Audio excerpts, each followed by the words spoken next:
Hello, I just got back from a clinic with top professional dressage rider, trainer, and clinician Betsy Steiner, as well as a recent schooling show. And I want to share with you my top 5 takeaways and lessons from both of these excellent events. You don't want to miss it, so stick around.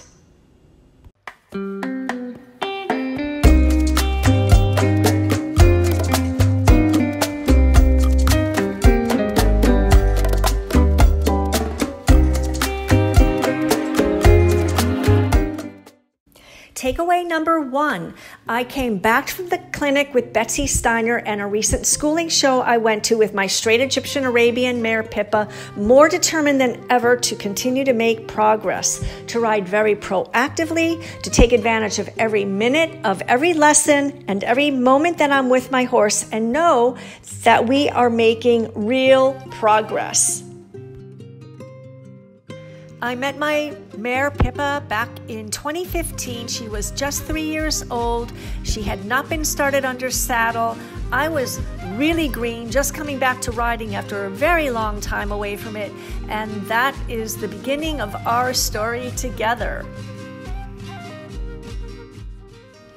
Takeaway number 2, dressage is not an inexpensive sport. Keeping any horse, boarding a horse, training a horse is not inexpensive. And I am very fortunate that I have been able to make a commitment and keep my commitment.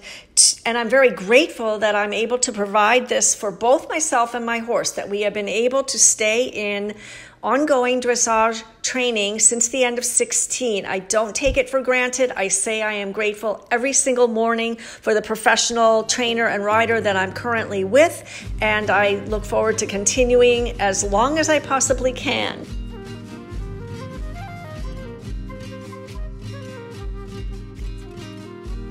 Takeaway number 3, despite setbacks, injuries, a couple falls, all of which are inevitable in the equestrian sport, and injuries are inevitable in any athletic sport that you're pursuing, it's very important, and I remind myself of this every single day, to take the long view. Nothing of true lasting value can be achieved overnight.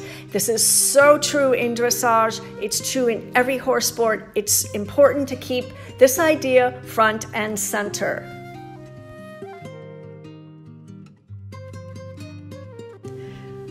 Before I go on to takeaway number 4 and 5, if you are liking this video, if you are getting value from it, please give it a thumbs up and please subscribe to A Life with Horses. It will help my channel so much. I really appreciate that.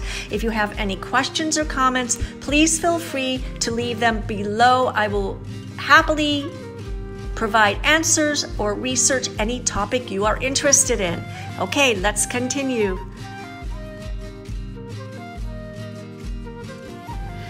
Takeaway number 4, it is so important to not get too consumed with the details of learning the sport and put a whole lot of pressure on yourself.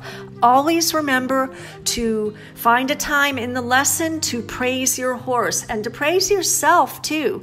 It's a difficult sport. It's difficult to learn all of this. So be sure to recognize every little step forward, praise your horse, end your lesson at that point. Your trainer will probably tell you to, and give yourself some praise as well, because you have done a good job too.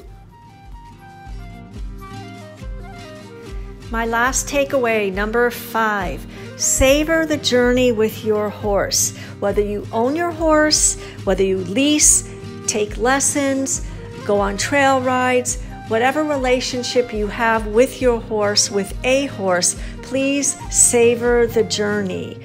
Don't just focus on the end and the goal. Goals change, ends change.